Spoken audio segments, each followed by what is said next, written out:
Daughter suddenly passes. Mom finds secret letter in her room and is stunned by its content.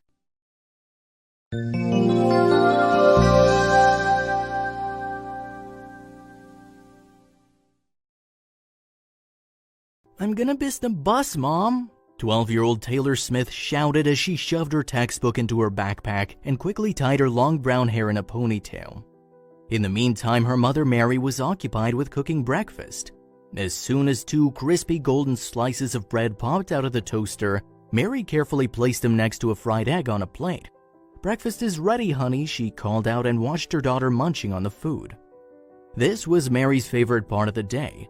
She has been working 2 jobs to provide for her family and wasn't able to spend a lot of time with her daughter. Those 15 minutes of having breakfast with Taylor were precious to her.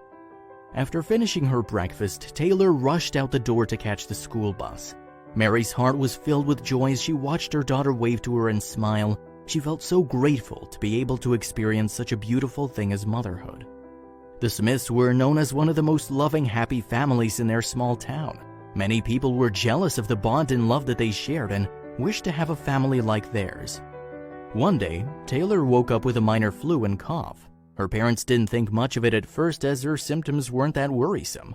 Taylor still had her appetite and energy. She usually got sick a few times a year and was able to fight the flu in about a week or so without having to go to the doctor. But this time was different.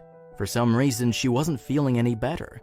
Taylor's symptoms didn't improve after a week and a half, which was quite unusual in her case. Her parents started to worry and decided to make an appointment with their family doctor. Still, they were convinced it was nothing more than a minor flu. However, the doctor seemed slightly concerned after hearing about her persistent symptoms. The 12-year-old wasn't responding to the usual treatment, so he advised her parents to take her to a specialized pulmonologist. Taylor was diagnosed with pneumonia and spent months undergoing the necessary treatment. Unfortunately, she wasn't responding to it. Each day, her condition kept getting worse and worse. The little girl showed no signs of improvement, which worried her parents a lot. She didn't have an appetite and slept the whole day. At some point, her fever got so high she wasn't able to speak. Taylor was covered in sweat and was constantly shivering, and nothing seemed to be working. Her parents slept next to her in the hospital room every night for almost a month. Despite all the treatments, the little girl wasn't getting any better. Her parents, relatives, and friends prayed for her recovery, and soon the entire town joined them. Everyone in her town and school loved her. She was the kind of person who would put a smile on people's faces and brighten everyone's mood. Not only was she confident and smart, but also loving and caring. People described her as sunshine in a human form. The whole town was devastated upon hearing the bad news and prayed for her fast recovery. Sadly, things were about to get worse. On January 5, 2014, Taylor passed away after fighting the disease until her last breath for more than 3 months. Her parents were in complete shock and dismay. They felt like a part of their soul was taken away with their daughter. Losing a child is the hardest, most heartbreaking thing one can experience in their lifetime. Taylor's parents held on to even the smallest things that reminded them of her. They didn't care about how insignificant or unordinary those items were, because each of those things reminded them of their beloved daughter. While going through her belongings, they felt like she was there with them, but everything changed when they found a strange letter in her room. It took Taylor's mom a few minutes to calm down before opening her daughter's bedroom door for the first time since her passing. Tears started falling down her face as she looked at numerous pictures of Taylor hanging on the walls. All of her clothes and toys were still there in the same spot where Taylor had left them. It's been a year since she passed and no one had touched her room. As her mother opened the door, the memories of the time spent with Taylor came flooding back.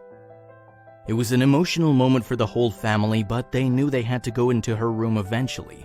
As Taylor's mother opened her closet and hugged her clothes, she noticed a piece of paper lying on the top shelf. She was looking at a thin envelope with handwritten letters on it, to be opened by Taylor Smith on April 13, 2023 only, unless said otherwise, the envelope said. Taylor wrote a letter to herself, which she unfortunately will never be able to read. As the parents opened her letter and began reading, they could hear her soft voice as if she was there next to them. They couldn't fight their tears as they read the first sentence. "It has been 10 years since I wrote this. First of all, I'm so proud of you for graduating high school," the letter said. Taylor talked about all of her goals, dreams, and aspirations in her letter. She also mentioned how much of it she expects to accomplish by the time she turned 22 years old. It was indeed an inspiring, beautiful letter. It gave so much peace of mind to everyone who got the chance to read it. Even though Taylor is no longer alive, she left a piece of her heart in her letter.